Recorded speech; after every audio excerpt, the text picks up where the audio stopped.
है। भारत विकसित होगा उसके पहले 2037 में गोवा विकसित राज्य बनेगा। इस संकल्प को साकार करने के लिए हमें और मेहनत करने की आवश्यकता है।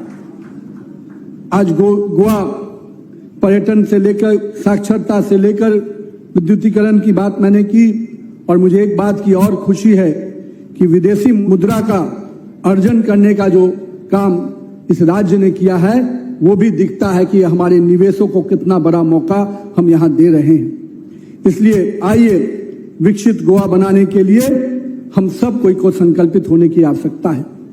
लेकिन मित्रों, इतिहास को भी याद रखना होगा, क्योंकि जो इतिहास के पन्ने हैं, जिन नेताओं के काले कारनामों के कारण गोवा अपने आजादी के इतने दिनों के बाद भी विकास के पटरी पर नहीं आया था, उनके काले इतिहास को भी याद रखने की आवश्यकता है।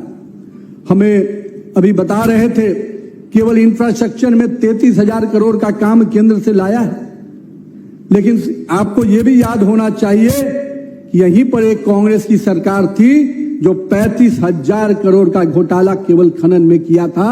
उस बात को भी जनता को याद दिलाना है। हम काम करने के लिए आते हैं, हम सर्विस देते हैं, हम इस नए स्कीम लाते हैं, और वो करप्शन लाते थे। इस बात का भी ध्यान हमको जनता के बीच में रखना है। कांग्रेस का मतलब करप्शन होता है और भाजपा का मतलब विकास होता है। ये बात जनता के बीच में हमें बैठानी है। मैं उनके घोटालों की चर्चा करूंगा तो काफी समय लग जाएगा, लेकिन कांग्रेस के नेताओं का जल परियोजना का घोटाला हमें याद रखना है। किस प्रकार से चर्चित अलेमाओं का गिरफ्तारी और चीजें हुई वो भी हमें याद रखना है। जायका फंड की परियोजना में किस प्रकार का खेल हुआ वो भी हमें ध्यान दिलाना है। मैं कांग्रेस के इस काले कारनामे को जरूर याद रखना है, क्योंकि जनता को भी ये बताना है कि कांग्रेस का मतलब करप्शन हम अगर बोलते हैं तो क्यों बोलते हैं।